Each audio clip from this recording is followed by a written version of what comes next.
Representative Scott Perry. Thank you, Congressman, for joining us today. We appreciate you making time, and we look forward to hearing what you have to share.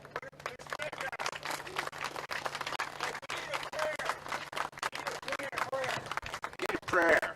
We do need a prayer. I'll do that duty too.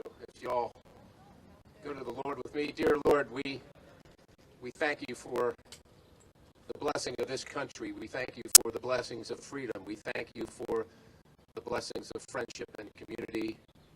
We ask you to be with all these folks here today, elected, unelected citizens, lovers of the Lord, lovers of our country. We ask you to give us patience, to give us wisdom, and to give us courage. We ask you to continue to bless our country and these wonderful people in it, and we ask all this in your precious name. Amen.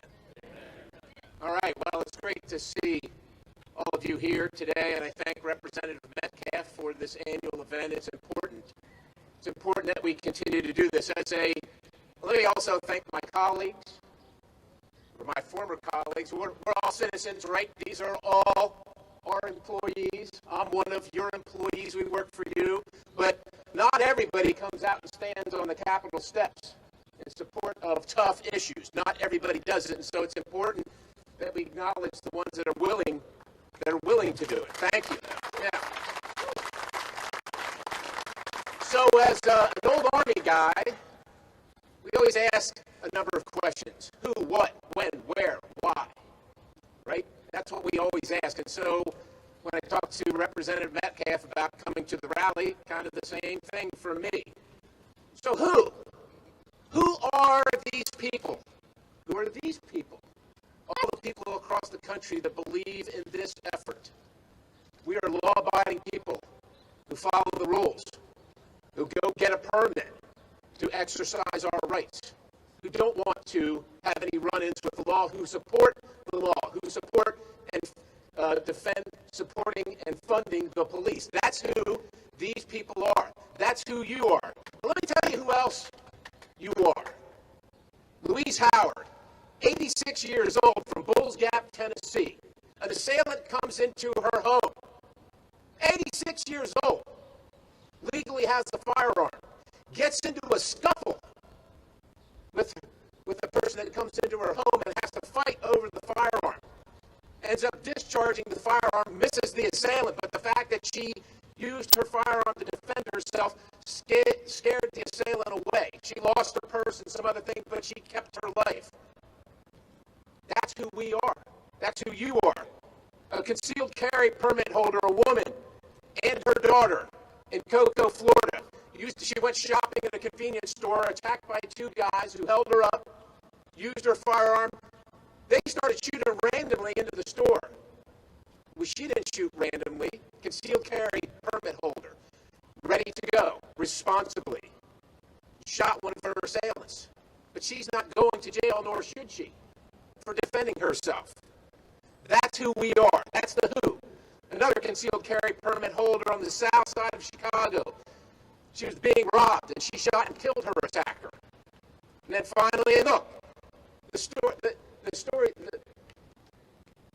we're replete with stories about people that have done this. You just don't hear it from these folks right down here. You hear other stories from them, but you don't hear these stories, which is why it's important that we get together and talk about the who. A lady in Houston, Texas, Michelle Hodgins. Two men tried to rob her, and she shot one of her assailants as well and saved her life. That's who we are. And just to be clear, Asian gun ownership rose by 46% in 2020. Hey, just think about that, okay? That's who we are. That's who we are here. Black American gun ownership rose by 60% last year. 60%. 8.4 million Americans bought a firearm to protect themselves and avail themselves to their constitutional rights last year alone. And people say, well, we don't really rally. That's the other side. That's other people. We don't rally. Well, we do rally. This is like-minded people who think constitutional rights are important. They think so, and I think so too. And just because we're law-abiding citizens doesn't mean that we want to be turned into criminals by Biden administration, or quite honestly by state administration that just wants to change the rules somewhere in the middle of the game. Or we don't want to be made into criminals because the administration doesn't want to fund our policing concerns and then forces us to have to defend ourselves, and then we're worried about our lives and our livelihoods after the fact. So when do we have to do this? That's the who, the when. For my whole life, we've had to defend this portion of the Constitution. It's unacceptable that we've had to, but we have to. We had to do it yesterday. We have to do it today. We have to be prepared, and I'm sure Representative Metcalf and his colleagues are prepared to do this again next year and every single day. Every day is the appropriate day to stand up for your neighbors. These are constitutional rights. It doesn't say, well, the first is more important than the second is more important than the fourth. They're all important and they're all worthy of defense. And oh, by the way, while the Second Amendment has been under assault for a number of years, you can see in the last few years the other amendments, including the first, are under assault as well. And you know very well what protects the first, which is what we're doing here today. So where do we have to do this? Everywhere we are. We have to speak up in our homes, with our family members. Some of them don't get it. Maybe they don't understand.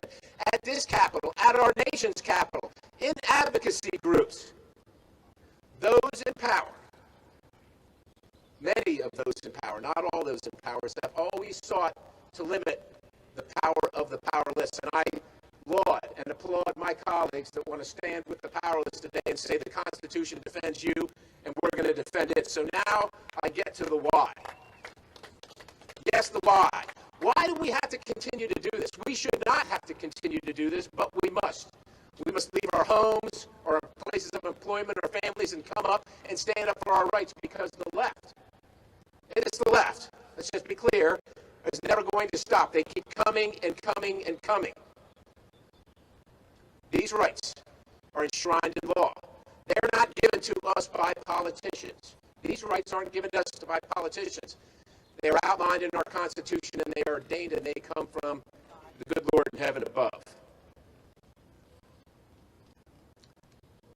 Now, some of my colleagues in Washington, and I suspect some of our good friends here in Harrisburg have some colleagues on the other side of the aisle, that they don't seem to believe in the Constitution. It's clearly written in the Pennsylvania Constitution, right? The right to bear arms shall not be questioned. I don't know if it gets any more clear. I don't know, but now some apparently don't believe in that. I don't know if they would stop themselves from defending their own families, but they'll be happy to stop you from defending your own family. Just to be clear here, we know who we are. We talked about that. We know who we are. We know what we're doing here. We're going to keep coming here. We know that we must stand up every day, and we aren't going to stop. They're not going to stop, and we're not going to stop. We are going to be seen everywhere, in every small town, in every business, in our families, state capitals, the federal capital advocacy groups. Why do we have to do it? Well, we know. Look, President Biden's been very clear. He's interested in banning weapons, banning them straight out. He's interested in changing definitions for parts manufacturers and things like pistol braces for people that are handicapped that still want to defend themselves. They can't get it through the legislative process. They can't get it through your duly elected officials, so they just want to take the pen and write it down and act as if it's law. Well, it's not law, and it's governing against the will of the governed. And finally, just to put a cherry on top of this, if you will, nominating David Chipman. Nominating David Chipman to stand in judgment over law-abiding people will not be accepted by these people, or should not be accepted by America. We know why the individuals who founded this nation, the greatest nation on the planet, knew the right to bear arms must be protected. Not only does it protect the First Amendment, but every single bit of the Constitution and the very republic itself. And I'm very proud. I'm very proud and I'm very honored to stand with my colleagues and with you, the American people, to say that we are going to stand firm and protect our God-given constitutional rights. God bless you. Keep standing.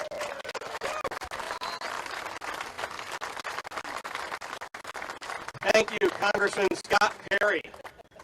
Thank you very much, Congressman, for being with us today. Appreciate you sharing your thoughts and your heart with us. Thank you for leading off with the prayer that was getting a request from the folks in the audience there. So we didn't. I bet that shocked a lot of people that Scott was able to fill in with that request so quickly. Scott did a great job. Appreciate his being with us today. It's hard to find time with some of our congressmen with all the activity in D.C. and Scott made time to be here, put it on his schedule. When I talked to him back, I think it was probably a couple of months ago, and he's been true to that with making sure it happened, him and his staff. So thank you. As I mentioned, Scott had been the original Pennsylvania Castle Doctrine sponsor, and I think he needs another hand for that too. His work on that when he was here in the Pennsylvania House. Well, over the years, we've had this rally. I think this is our 16th rally this year. And when we kind of birthed this idea out of my office in Cranberry Township, Butler County, Kim Stolfer and I were together with some others when we came up with this idea and started the rally at that time. We've had many speakers over the years, and Kim has been here every year that he was able. Some health concerns took him out of the picture for a little, I think, one of the rallies, but he's recuperated and he's back again. So our next speaker is Mr. Kim Stolfer, President and Chairman, Firearm Owners Against Crime. Kim?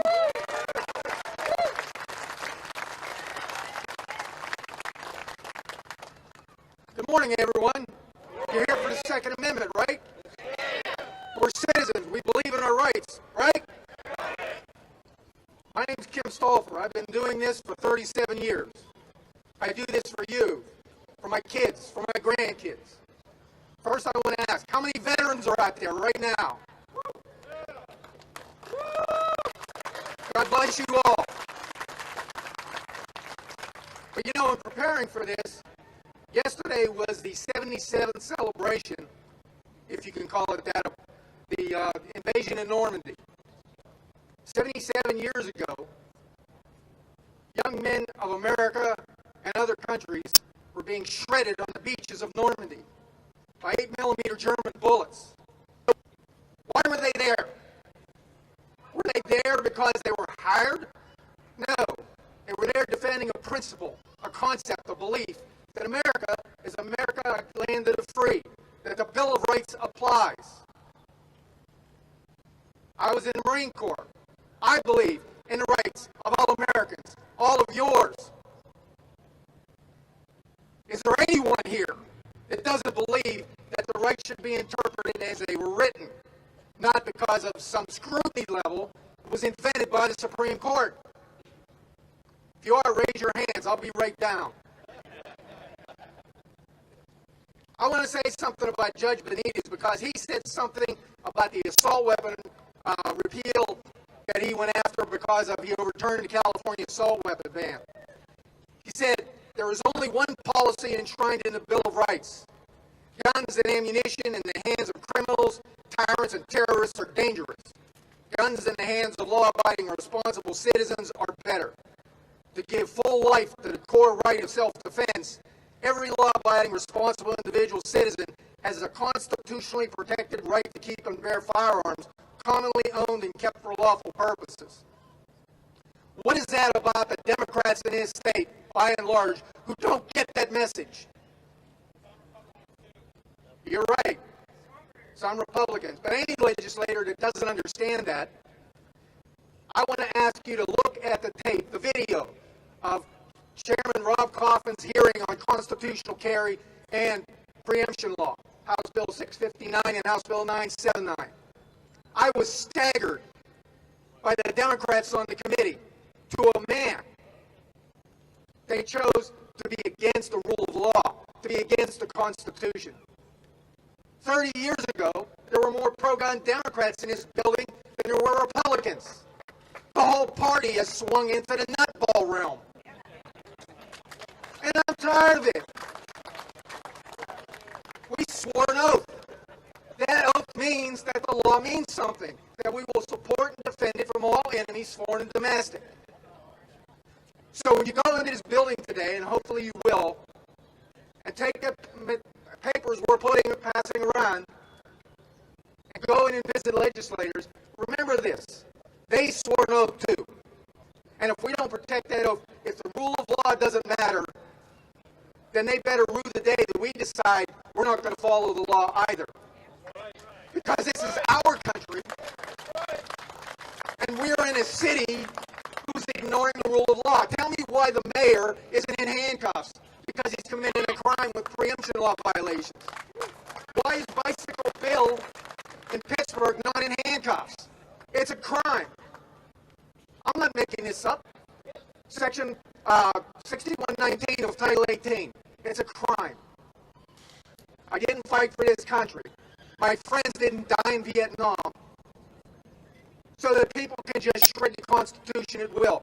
The whole problem with America is we do not have accountability for actions in the legislature, and government officials aren't held accountable. And until we do, nothing will matter.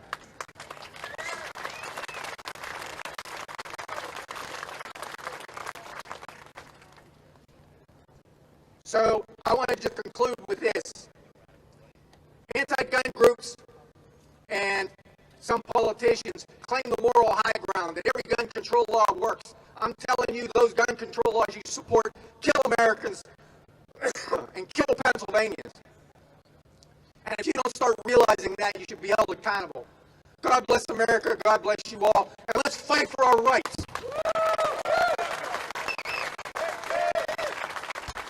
Thank you, Kim Stolfer. As Kim mentioned, he was a Marine, still in his heart. He's still a Marine, and we appreciate him taking that passion to Firearm Owners Against Crime as president and chairman of that organization, and for the many years he's put into defending our rights, working behind the scenes, working here in the Capitol hallway with other like-minded citizens to advocate for defense of our Constitution, especially our Second Amendment. Representative Stephanie Borowicz is our next speaker. Stephanie, Representative Borowicz. Off collecting gifts, it looks like. Thank you, Daryl. He's a good friend of mine. I sit by him on the floor, and it is interesting. We debate who's more conservative. I say myself, Daryl says he is, but it's still a debate. Hey, thank you guys for coming out today. I love being with freedom-loving Americans that are willing to come out and stand for the Second Amendment, so thank you guys for being here. Now is the time. Now is the time for the states to rise up and defend the Second Amendment. It should be the first thing that this state of Pennsylvania is doing, and I want to thank Chairman Kauffman, who ran constitutional carry. I believe we're going to be running that this week.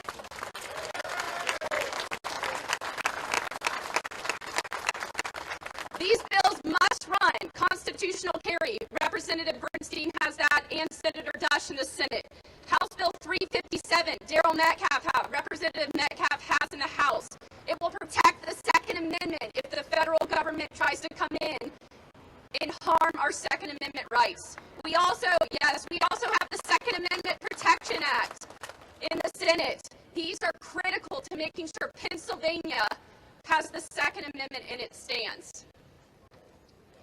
I also have legislation, I patterned it after West Virginia, to eliminate the sales tax on gun purchases. I mean, it's only common sense. It is only common sense that our rights should not be taxed. And gun manufacturers should have tax credits so that they come to Pennsylvania and they stay in Pennsylvania. We have had a few huge wins. As much as it seems we're in perilous times, which we are, an all-out assault on our freedoms and liberties in the Second Amendment. And as much as we're in perilous times, God has allowed our Supreme Court and President Trump to put in 3 justices to protect our rights and our liberties and the Second Amendment. We just had a huge win in the Supreme Court. Did you guys see that? 9-0. Let me say that again. 9-0 to protect the Second Amendment and the Fourth Amendment. You want to know why? Because the Founding Fathers had that. The British, the Redcoats, would come in and just seize their guns, seize their ammo. And so that's why they put the Fourth Amendment in to protect the Second another great thing. I had a constituent write me last night on Facebook, and he said, "Keep fighting the good fight, Stephanie. California's assault weapon ban was ruled unconstitutional."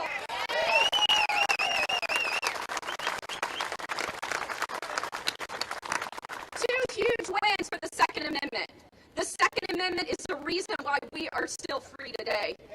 Even after tyrannical governors overstepped their authority this last year, they knew that we were still an armed population.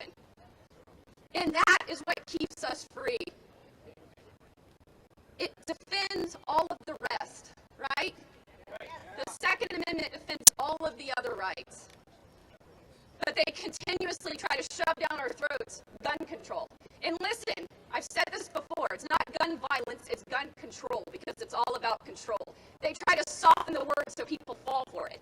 Well, we're calling their crap, right? It's gun control. It's all about controlling law-abiding citizens, as Congressman Perry said. It's all about controlling law-abiding citizens that are here today. There's an amazing 2-minute clip of a Holocaust survivor.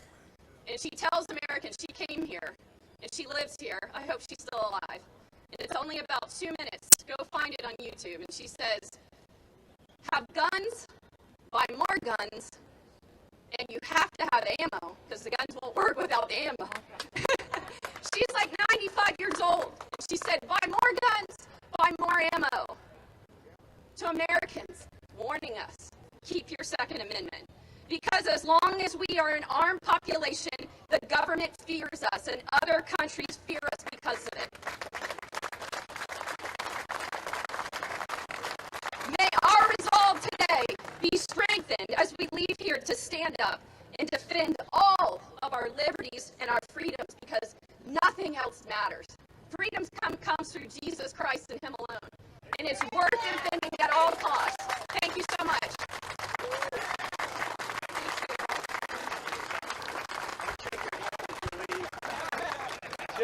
Just leaves me standing with my hand out. I do that every year. I'm so sorry. She had to collect all of her stuff. Thank you, Stephanie. Great job. We appreciate Stephanie joining us again. Also, as I said, we have, before our next speaker, I want to read through some of the members of the legislature that expected to be here today. And I know some of them were going to be in and out. We had a couple of our chairmen that didn't know better than to schedule a meeting this morning at 10 o'clock when the rally was occurring. So I'm hoping their constituents will let them know they should have been here instead of scheduling a meeting they could have had at 10:30 or 11. But they chose to do that instead of join us. Or maybe they'll join us after the meeting, hopefully. We had some senators that planned on being here. I know I saw Senator Kristen Phillips Hill was here, and she was, I know she had an injury that she was dealing with, so we appreciate her making her way here and making time to be with us this morning and dealing with that injury to still be able to be with us. Thank you, Kristen. Senator Kristen Phillips Hill. Senator Mario Scavello planned on being here. Senator Elder Vogel, Senator Judy Ward. I saw Senator Doug Mastriano was here. I saw Senator Scott Hutchinson is here this morning. Senator Chris Dush you will be hearing from. Senator Camera Bartolotta planned on being here, and Senator Jim Brewster planned on being here. We have 62 House members that had RSVP'd. Sometimes members show up during the event and come in and out due to meetings, but I'll read some of the names off, and then we'll have our next speaker, and I'll read some of the other names. State Representative Mike Armani. State Representative Aaron Bernstein was doing some video work off to the side here, which he's still there. Representative Borowicz. State Representative Marty Causer, one of our leadership team in the Pennsylvania House Republican Caucus. State Representative Bud Cook. I know Bud must be here because I think he would be admonished by his mom if he wasn't. State Representative Eric DeVanzo. State Representative Cheryl Glozier. I always mess up Cheryl's name. Hopefully I got it right this time. I know I saw State Representative Russ Diamond. You're going to hear from State Representative Matt Dowling. State Representative George Dunbar is one of our leadership team in the Republican Caucus. George is here. State Representative Torrin Ecker, I saw Torrin. State Representative Mindy Fee, I saw Mindy. State Representative Jonathan Fritz. State Representative Mark Gillen was called to duty in one of those untimely meetings that were called, but Mark was planning on joining us again. State Representative Barb Gleim. I saw State Representative Jim Gregory, State Representative Joe Ham, Dave Hickernow, Rich Irvin, Lee James. I saw State Representative Mike Jones here also. There he is. and made me think of Mike Jones when I saw the free PA shirt also. So Mike's been a big advocate for freeing PA, as many of us have. State Representative Barry Joswiak, State Representative Joshua Kale. You're going to hear from State Representative Rob Kauffman, who's our chairman of the Judiciary Committee in the House, State Representative Dawn Kiefer, State Representative Kate Klunk, and State Representative Jerry Knowles. I'll read off some other names after we hear from Chairman Rob Kauffman, who's been doing some great work there on behalf of freedom-loving people. Good morning, freedom-loving Pennsylvanians. It's great to see you out at the state capitol this morning. You know, I love my friend Kim Stolfer. You know, he occasionally says things that we don't feel quite comfortable saying up here, calling out Democrats. But, you know, I have to note in the same token, I went to a place called Arizona this past week. You might have heard about it. With my friend over here. Yeah. Well, while we were in Arizona, you know, we talked with our legislative friends about a lot of things, and they told me something that they have out there that we don't seem to have much of here in Pennsylvania. They said, all of our Democrats out here are pro-gun. I was shocked. I was like, how does that work? How do you grow those kind of people? You know, where do they sprout? Well, you know, it's something about the people in Arizona. They accept nothing less from their elected officials than elected officials who actually support and defend every single part of the Constitution. Now, those of you out there who have Democrat legislators that represent you, I'm thinking you may need to start teaching them a thing or two. Because we need to see a little bit more of that here in the Pennsylvania state capitol, like I heard about in the Arizona capitol. And let me tell you, as we move on here in Pennsylvania, we work hard daily. Those of us up here to defend the Second Amendment from the attacks of the extreme risk order protection, red flag laws, ammunition taxes, gun registration, ammunition registration. We're fighting hard against that. But let me tell you, these folks up here, we're going to continue to push the envelope. I heard you guys were coming this week. So, we gift wrapped this little present called constitutional carry. Yes, I thought you all may like it. But I wanted to give you guys something to talk about as you walk through this Capitol, as you talk to representatives and senators up and down the hallways of this Capitol, that you can go to them, those who are supporting, as you walk and talk to those who aren't supportive, educate them on the Second Amendment, educate them on constitutional carry, because as long as I am chairman of the House Judiciary Committee, we are going to continue to push the envelope and move forward and put an exclamation point on our Second Amendment here in Pennsylvania and across America. Thank you all for being here. We thank you for your support. Thank you, Rob. Rob Kauffman. I called Rob when he was appointed chairman because the former speaker had promised that chairmanship to me. But the former speaker kind of forgot over the period of a month that he'd promised it, or he really didn't forget, but just broke his trust and was going to appoint somebody else instead of me.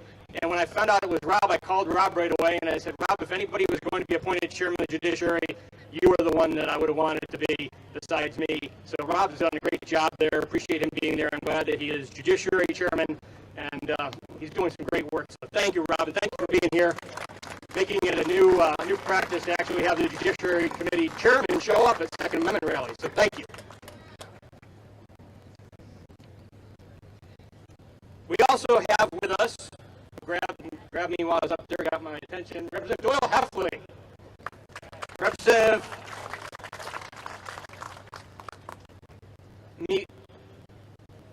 Malou, Representative Malou, McKenzie. I always mess up pronunciation, so Ryan McKenzie is also here. See Representative Ryan McKenzie.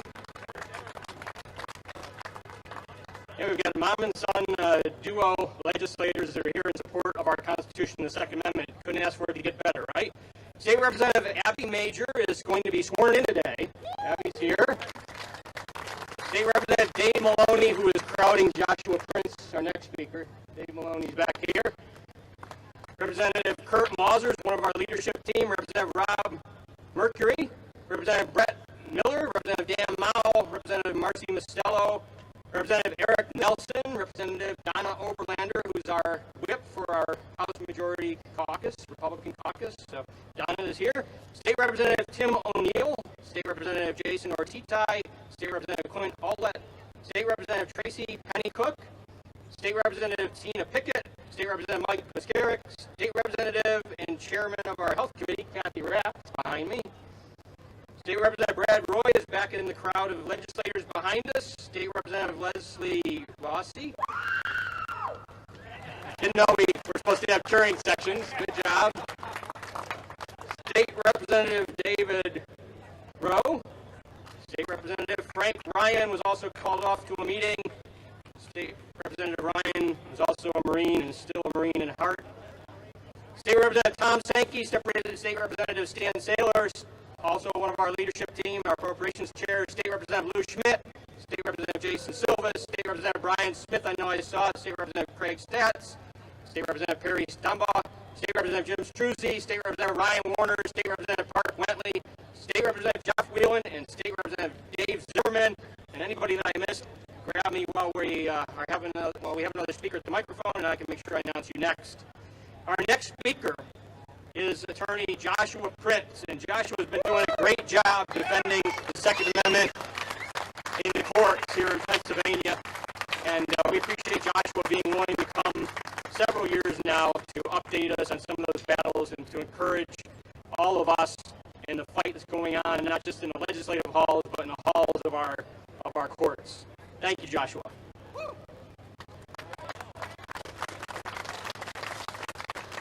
Wow.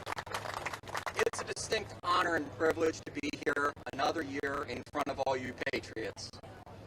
The challenges we face are unlike anything we've ever seen before.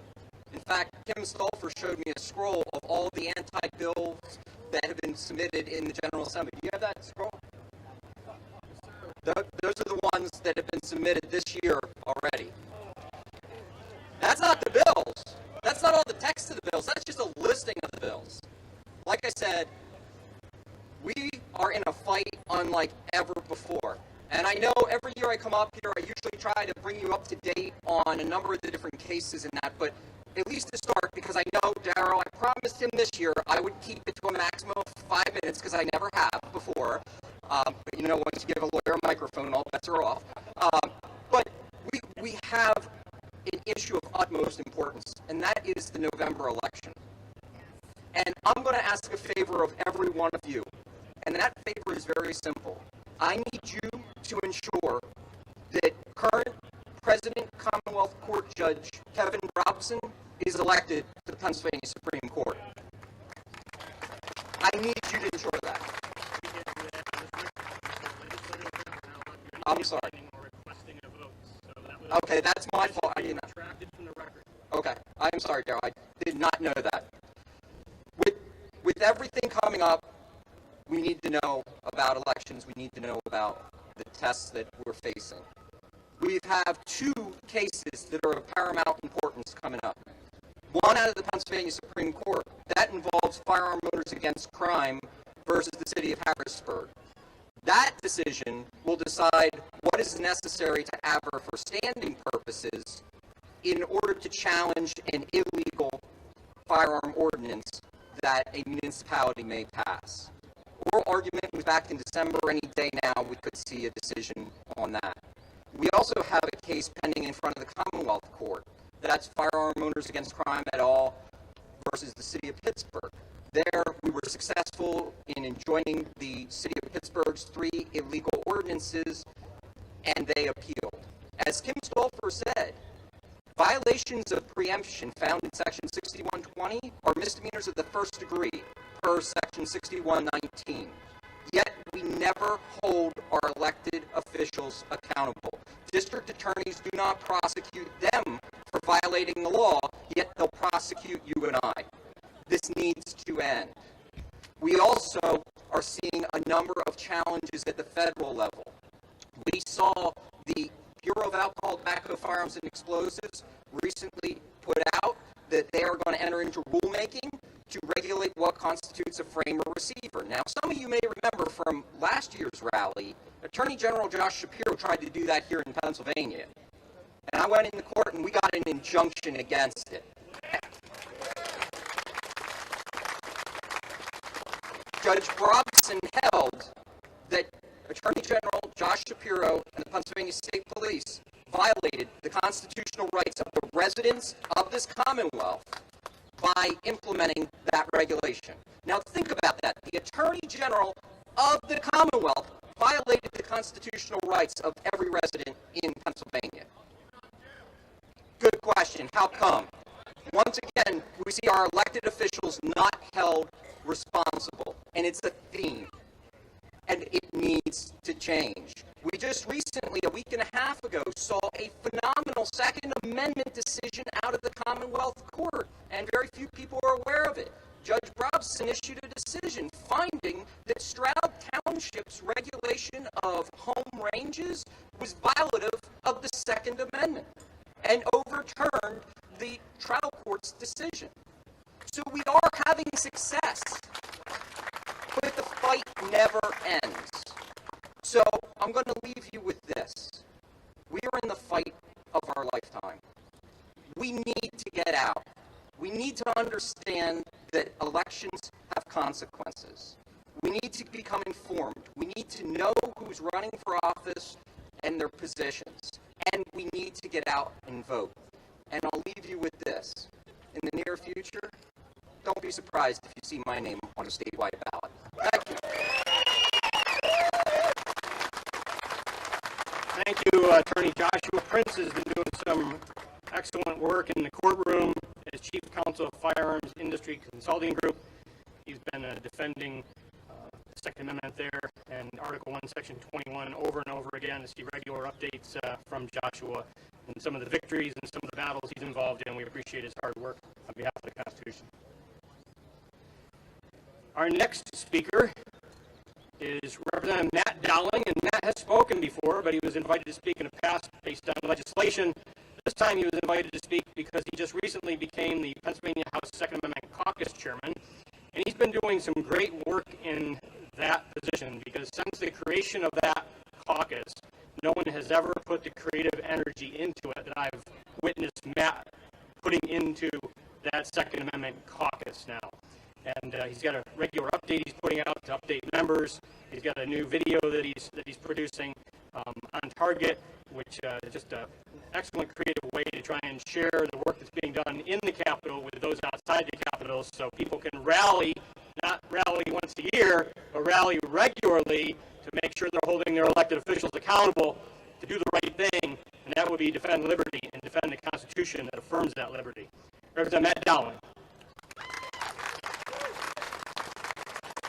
Thank you, Chairman Metcalf. Good morning, Patriots. Now, this is a rally, and we want to be loud. We want to be proud. We want the guy that's jogging down there on Front Street to hear us and wonder what's going on at today's state capitol. So let's make some noise in affirmation of the Second Amendment.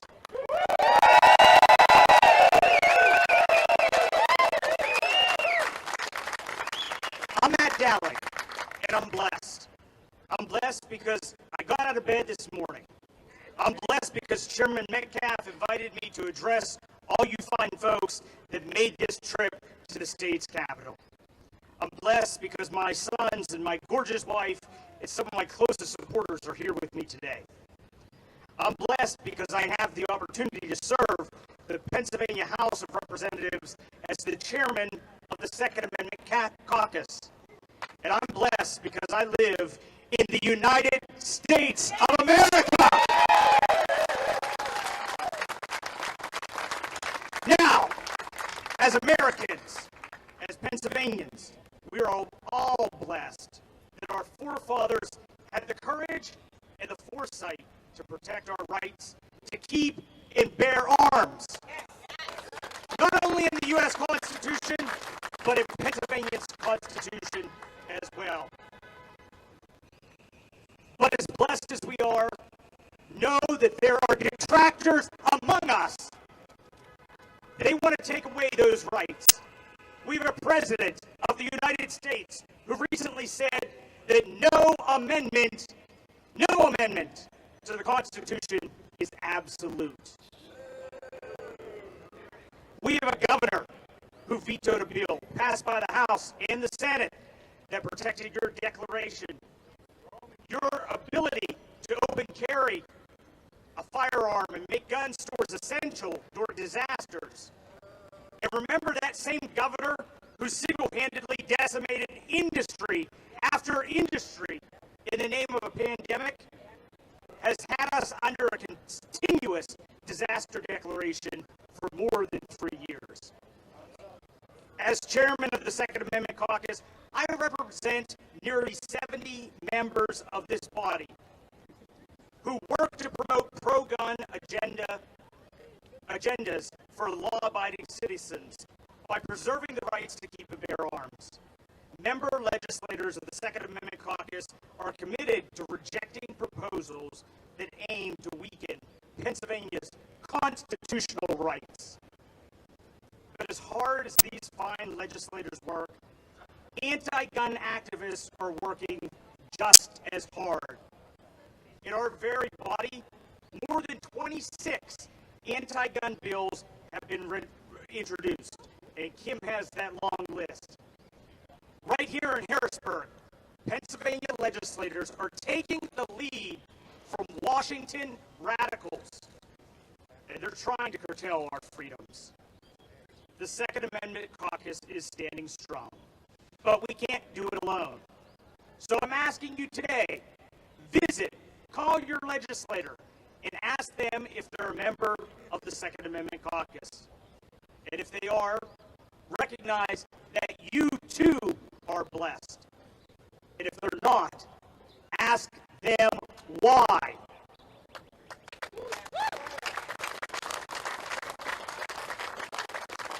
We need every person tasked with representing our rights to help keep people like Biden, Pelosi, and Wolf away from our guns.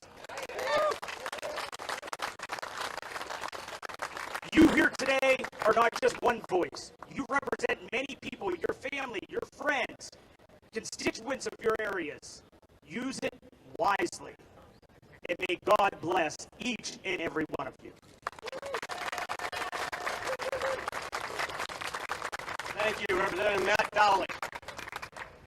Our next speaker was one of my colleagues in the Pennsylvania House, and then ran for the Senate and was blessed to be elected to the Senate. So Senator Chris Dush is our next speaker. Senator.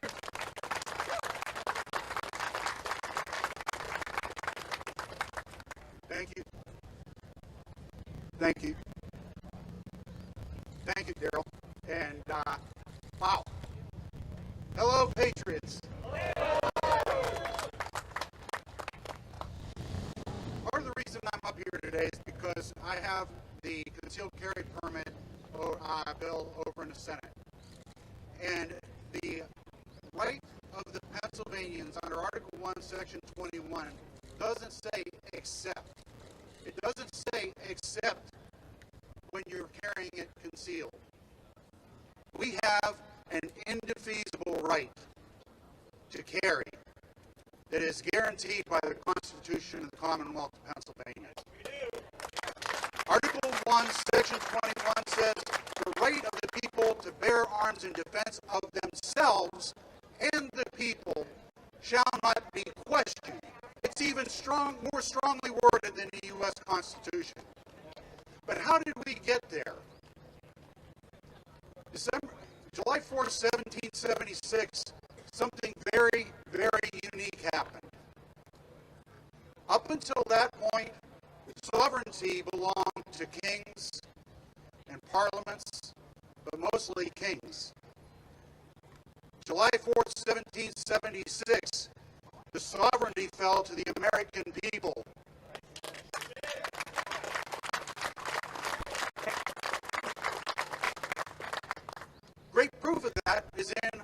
constitutions like ours here in Pennsylvania, we the people of the Commonwealth of Pennsylvania, grateful to Almighty God for the blessings of civil and religious liberty, and humbly invoking His guidance, do ordain and establish this Constitution. It wasn't any form of government that created the Constitution. It was the people. It is the people. You own the government. Article 1, President Biden said that the rights are not, how did he put it? It's not unquestioned. He said they're not absolute. That's right. I got news for President Biden. Article 1, Section 25 of Pennsylvania's Constitution says to protect the people against usurpation of the government of the powers that we've invested shall be everything in Article 1 is accepted out of the powers of the government and shall forever remain inviolate. That's the exclamation point.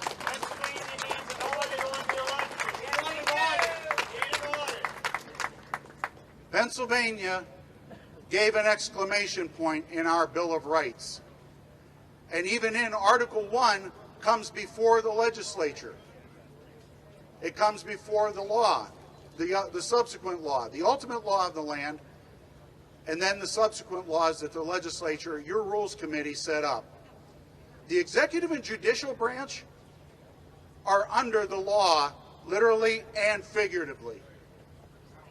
Now let me ask you something. Since 1791, no change to the Pennsylvania Constitution has occurred without the consent of the people.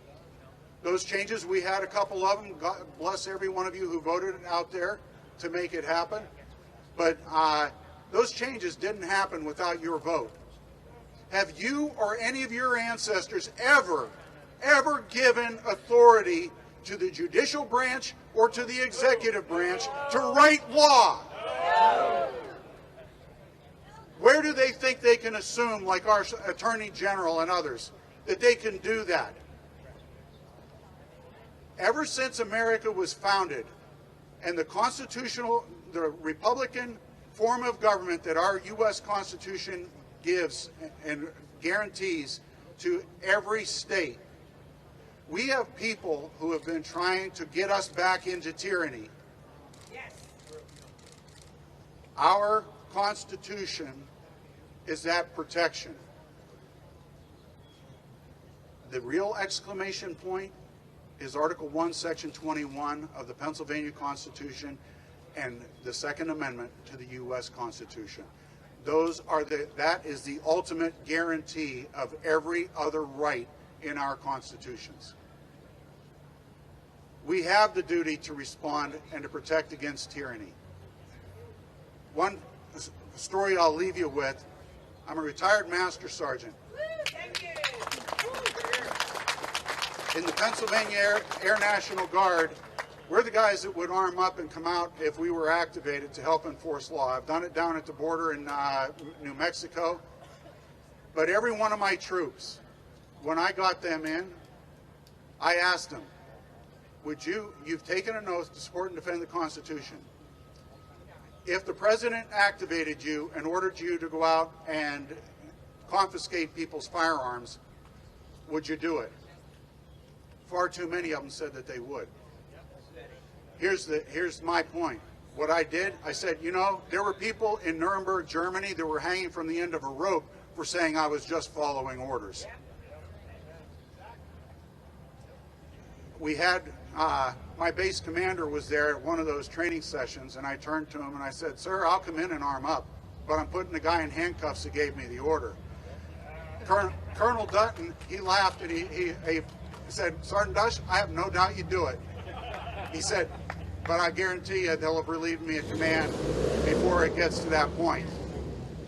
Now here's a bit of encouragement. I've had the tables flipped. I used to be an NCO doing promotion interviews, promotion boards for junior enlisted personnel. Last week, I had one general officer and 4 colonels who were up for becoming general officers in the Pennsylvania Guard. I'm the one conducting the promotion.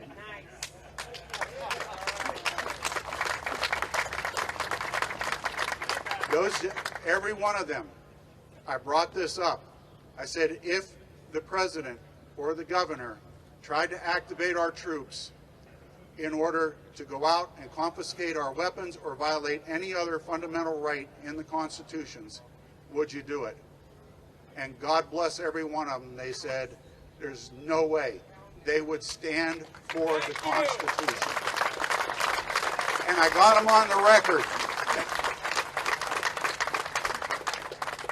Ladies and gentlemen, remember, the people form the government. The people own the government. Right. Every time somebody in the executive or judicial branch tries to usurp the authority of the legislature and create law by the stroke of a pen, you've got to take a stand. Every time a legislator tries to introduces a bill to try and usurp your rights, you need to hound them and make sure that they know there are a huge group of people out here willing to stand and willing to defend the Constitution. God bless every one of you for coming out here. Thank you.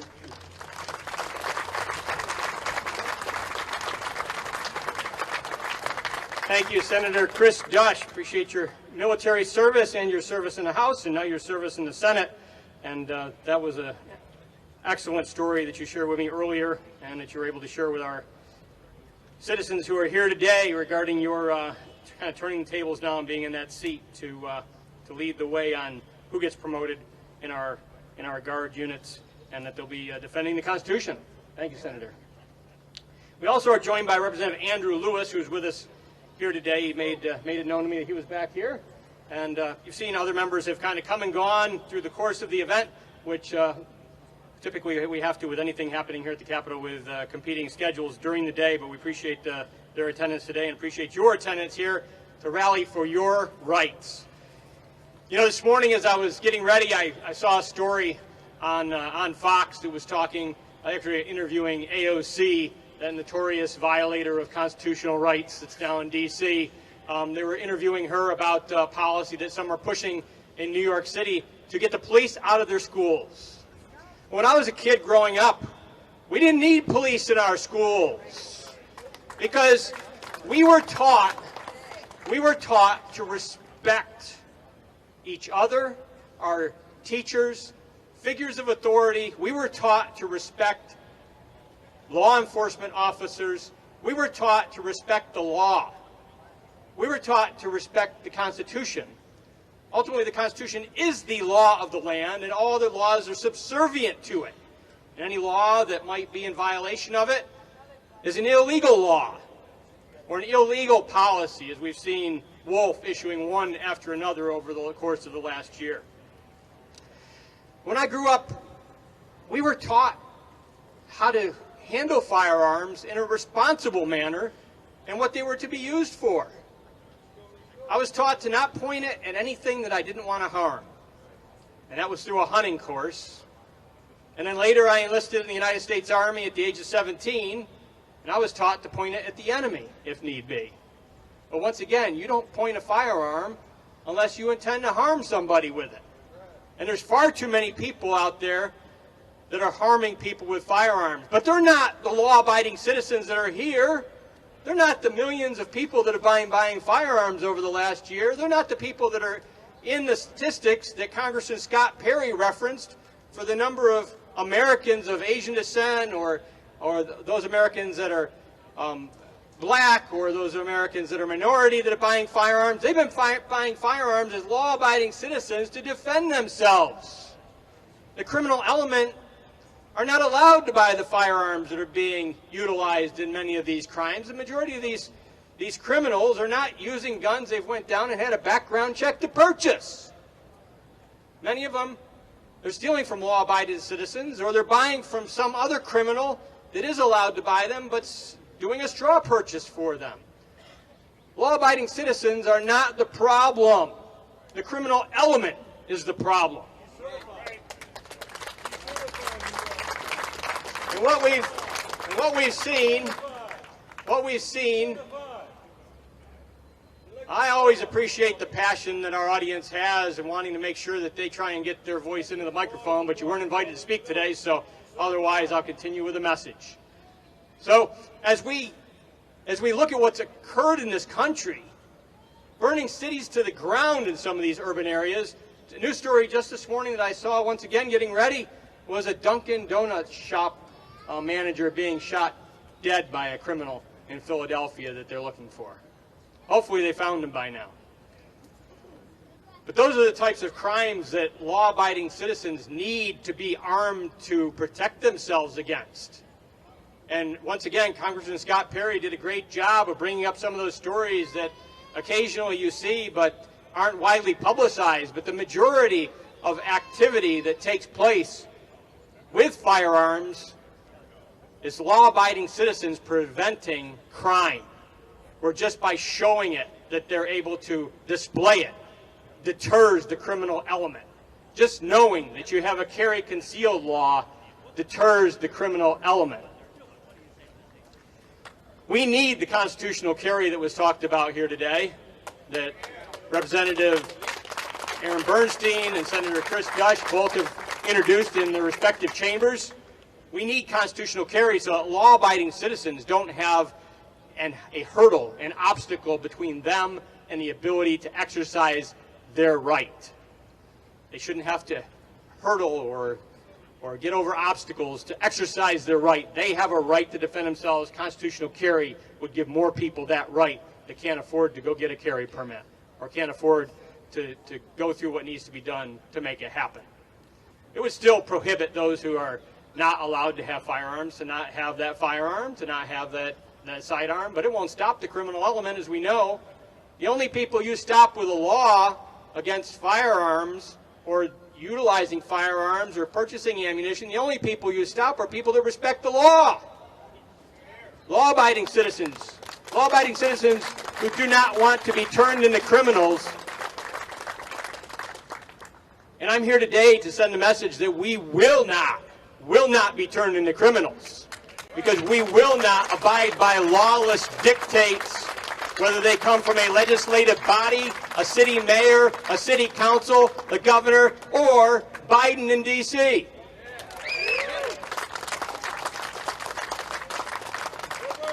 We also have a preemption law that I was working with Kim Stolfer many years ago on, that we crafted after what was done in Florida with their preemption law to go after local officials and local governments that were violating your constitutional right to bear arms.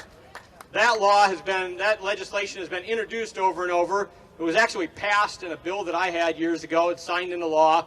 The courts at the time struck it down due to the way that it moved through procedurally, which I think they were really striking it down more because of the issue than how it was actually procedurally advanced. But we continue to reintroduce that, and Representative Matt Dowling, who's our Second Amendment caucus leader in the House, is the prime sponsor this session of that bill, and that bill needs support also. Now, the bill that I've reintroduced that we drafted years ago, before Trump, because once President Trump was in, President Trump was working to defend the Second Amendment from the federal level, and the Congress wasn't moving on those radical policies that we now see Pelosi and Biden trying to advance with Schumer to try and disarm law-abiding citizens. But there was a reason to reintroduce House Bill 357 this year, and that's to make sure that we have a component to our fight that's going to tell the federal government we will not allow any new federal dictates on gun control to be allowed in Pennsylvania. We will not allow any further congressional violations of our Second Amendment. We will not allow any executive orders that violate our Second Amendment, nor will we allow any court decisions from the federal level that would violate our Second Amendment. That bill has many sponsors. It's currently in the Judiciary Committee. I'm hopeful that we'll see that move soon, as we did also see the constitutional carry bill move, because we need the package of telling local government no gun control, federal government no gun control, and making sure that the state government is advancing your rights with constitutional carry.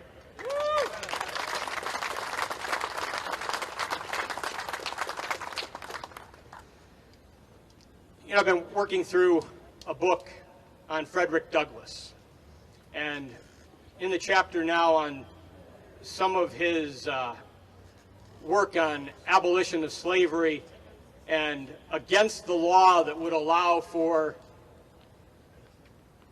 human beings that escaped from slavery in the South and made it to the North to, by law, be required to be brought back to the South if they were captured. Just horrific, horrific policies. But in his fight against slavery, his fight for abolition of slavery, and he came to a point where he said that those individuals that were the men stealers, that were the kidnappers of other human beings attempting to enslave them, that they deserved to be put down. And he didn't put it like this, I'm putting it like this, but they deserve to be put down like dirty dogs. And I'll tell you now, there are millions of us in the United States of America and millions of us that are veterans that will not stand by and allow our firearms to be taken from law-abiding citizens. We have the Second Amendment to protect all other amendments.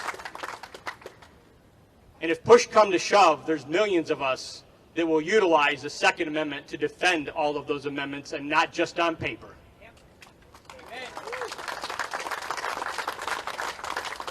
So at this time, normally we have folks that break up into teams over the years and lobby through the Capitol. If you're able to make your way through the Capitol hallways today, I know there'll be some folks that will be happy to have you join them, that might have some teams going through to knock on doors and lobby legislators to keep their oath of office, defend the Constitution, defend the Second Amendment. We do have security in the back of the Capitol. If you're carrying and you want to go into the Capitol, you want to enter through the back so you can check your firearm there, and they'll lock it up for you in a locker that's provided, and then be able to give that to you when you leave the Capitol. I know the Capitol Police have been asking people to mask when they come through security, but they're not the mask police after you get through security. Now, if you have a medical condition and you tell them that you have a medical condition, you can't wear a mask, they won't make you wear a mask. I think all human beings have a medical condition. It's called breathing oxygen.